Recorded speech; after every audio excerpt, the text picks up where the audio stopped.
Taxation funds public services and infrastructures, impacting economic stability, business growth, and social justice.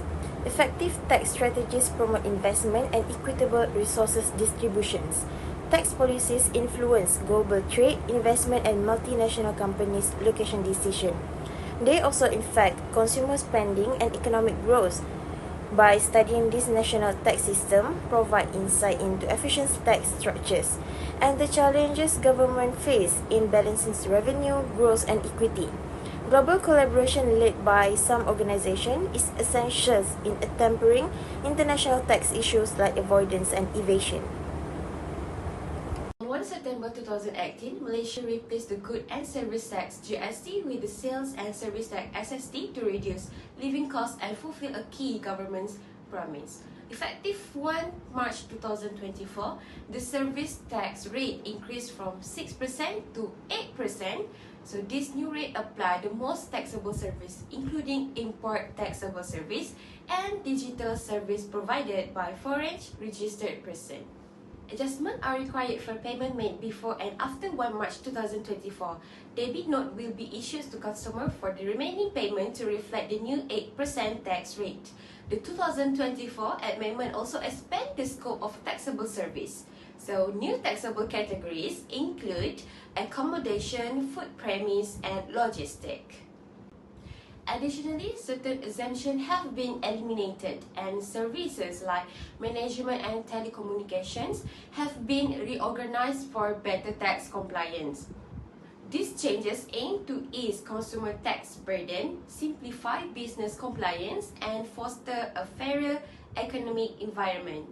In conclusion, the transition from GST to SST and the recent amendment aim to create a more stable and equitable tax system in Malaysia. Previously, import goods below RM500 were exempt from sales tax unlike local goods. This exemption gave online businesses an unfair advantage over local retailers who paid 6% sales tax. So, to address these issues, Jabatan Custom Diraja Malaysia implemented a 10% sales tax on low-value goods, RM500 or less, sold online and imported by land, sea, or air. Jabatan Custom Diraja Malaysia issued guidelines for LVGT, but processes for ensuring all sellers register are unclear. Similar measure exists in other countries like Singapore, 9% on goods below 400 Singapore dollar, and Australia, 10% on goods below 1,000 Australia dollar. LVGT aimed to level the playing field between local and online businesses. Businesses must adapt and comply with the new tax rule. The SST made imported goods more expensive, prompting consumers to shift their preference towards locally produced items. Online purchases of imported goods also face higher costs, further encouraging consumers to buy domestic products. This shift boosted demand for local goods, benefiting local producers.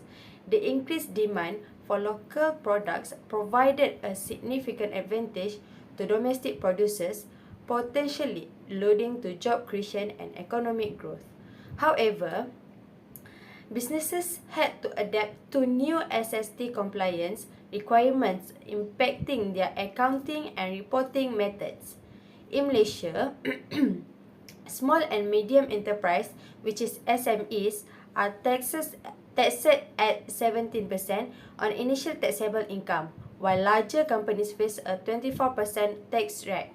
The costs associated with SST compliance might be passed on the consumers, influencing market dynamics and pricing strategies. The 10% tax on low-value imports increased the cost of imported goods, making local products more competitive. This created opportunities for domestic firms to capture a larger market share as foreign competition decreased. As demand for local products grew, the government saw an increase in tax revenue from domestic businesses. Although the new tax rules affected e-commerce, logistics, and supply chains, they helped level the playing field between local and imported goods.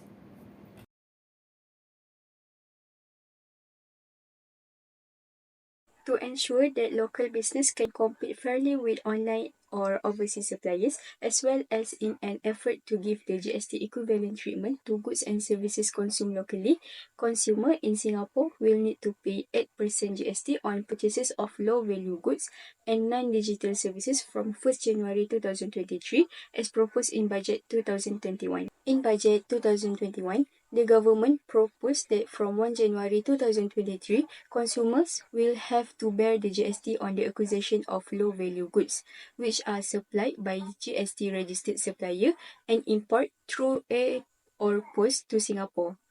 Low-value goods are goods that are situated outside Singapore at the time of purchase or sale and does not exceed $400 in value. Examples of low-value items include cosmetics, fashion, electronic equipment, and home accessories. This covers any goods costing $400 and below purchased either from the GST-registered online supplier or from the GST-registered marketplace or redelivered. Currently, overseas that sell their product through Singapore website have also registered for GST under Singapore Overseas Vendor Registration Scheme to charge, collect and pay the GST to Inland Revenue Authority of Singapore. From 1 January 2020, digital services through internet purchase from overseas suppliers that is GST registered are required to pay GST.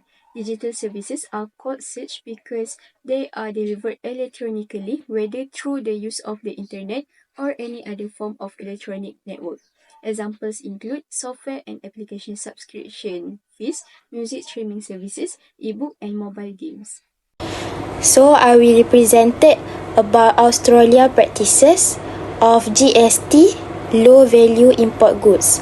So Australia adopted the Good and Services Tax GST, which is equivalent to the value added tax, which is VAT or sales tax, exactly like other nations. Australia was introduced 10% of GST rate of low value import good on 1st July 2018. It is similar to Malaysia new amendment. However, if an international business want to sell the goods to Australian, GST may apply to the sales exceed $75,000 and it is applicable to register GST. So what is the examples of low value goods? Books, shoes, clothes, makeup and sporting goods are a few examples of low value import goods except tobacco and alcoholic, which is 10% of GST will be taxed on low value import goods which value $1,000 or less. So who will be charged on GST? An offshore merchant and a redeliverer will be charged on GST. Next, I will explain how the merchant and the redeliverer will be taxed on GST. For example, if the merchant sells their good directly to the consumers in Australia, they will be taxed on GST. And if the offshore merchant are selling their goods through electronic platforms such as eBay, Amazon and Alibaba, the operators of the platform will collect and pay GST, not a merchant. Moreover, redeliver services. Who is the redeliverer? A redeliverer will help the consumer get their goods from offshore merchants who does not deliver directly to Australia. They are providing offshore mailbox service that delivers of products to an address outside Australia, and shopping service that purchases goods outside Australia on behalf of an Australian consumer. These practices by the redeliverer will be charged on GST of low-value import good by the Australia government. Okay, now we go to the comparison of low-value imported goods on New Zealand. So this rule or Act low-value imported goods was enacted on 1 December 2019. So non-resident suppliers are now required to register, collect and remit GST on distantly taxable good valued at 1,000 New Zealand dollar or less that are supplied to customers in New Zealand.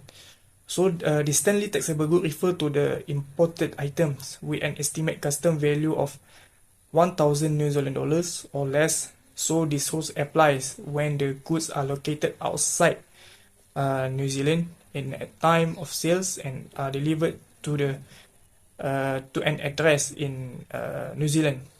And if sales of low value imported goods to New Zealand consumer exceeds 60,000 New Zealand dollar in 12 months.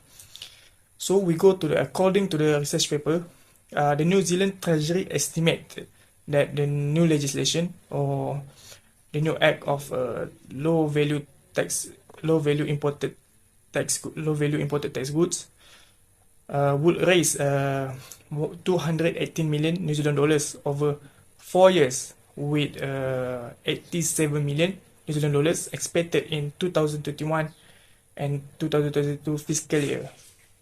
So we go to another way to analyze the impact of the implementation of this new law or implemented of the low value imported goods is by looking at the value added tax VAT statistic that I have given. These new rules increase total value of value added tax revenue in 2020 by as much as 16.9% compared to the 2019. So the total value added tax from 2013 until 2019 slightly increased before the new tax rule was implemented. Therefore, this new tax rule has given the total increase in value added tax that's contribute to the increase in national income. As for the report conclusion, Malaysia has been shifting from GST, Good and Services Tax, to Sales and Services Tax, SST, by adding a low value good tax, LVGT, to balance consumer and business needs. This to aim create fairer economic environment, but also brings new challenge for locals and international business to comply with. To be compared with other countries like Singapore, Australia and New Zealand, it shows different ways to handle low value goods tax, highlighting the need for global cooperation. Malaysia's updated tax policies are to boost economic growth and align with international standards to improve trade and investment. As this change unfolds, everyone involved need to stay adaptable and strategic to ensure smooth transition and informed decision in the market global.